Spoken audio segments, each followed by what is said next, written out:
மூதாட்டி போட்ட வேஷம். அந்த அமாவாசை இரவில் ஊரே அடங்கிய நேரத்தில் பண்ணையார் சோமசுந்தரத்தின் தோட்டத்திலிருந்து ஒரு நீண்ட அலறல் சத்தம் கேட்டது.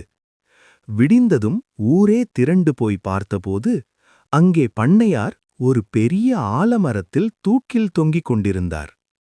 அவர் கால்கள் தரையிலிருந்து 2 அடி உயரத்தில் ஆடிக்கொண்டிருந்தன. ஊர் மக்கள் பண்ணையாரை பேய் அடித்துக் கொண்டு விட்டது, பிசாசு அடித்துக் கொன்று விட்டது என பயந்து நடுங்கினார்கள். துப்பறியும் கான்ஸ்டபிள் மாணிக்கம் மட்டும் தடயங்களை உற்று பார்த்தார்.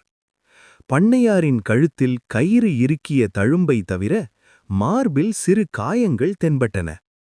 பண்ணையார் தூக்கில் தொங்கிய இடத்திற்கு நேர் கீழே ஒரு நாற்காலியோ அல்லது ஏறி நிற்பதற்கான எந்த பொருளுமே இல்லை.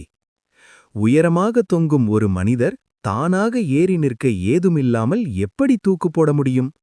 இது நிச்சயம் கொலை என மாணிக்கம் உறுதியாக நம்பினார். பண்ணையார் சிலருக்கு வட்டிக்கு கடன் கொடுத்திருந்தார். சந்தேகத்தின் பேரில் 3 பேரை தனித்தனியாக வைத்து விசாரணை நடத்தினார் மாணிக்கம். ஆனால் பலனில்லை.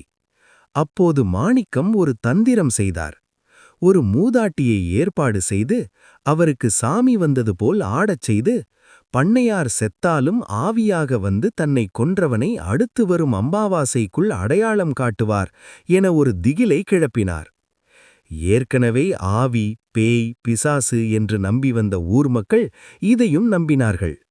பயந்து போன முத்து என்பவன் பண்ணையாரை நான் தான் கொன்றேன், அவரிடம் நான் வாங்கிய கடனை அடிக்கடி கேட்டு தொல்லை கொடுத்தார், அவரை கொன்றுவிட்டால் இந்த கடன் பிரச்சனையிலிருந்து தப்பித்து விடலாம் என்று அவரை தாக்கி கொன்றுவிட்டு பின் வலுக்கட்டாயமாக தூக்கில் தொங்கவிட்டது நான் தான் என்று ஒப்புக்கொண்டான்.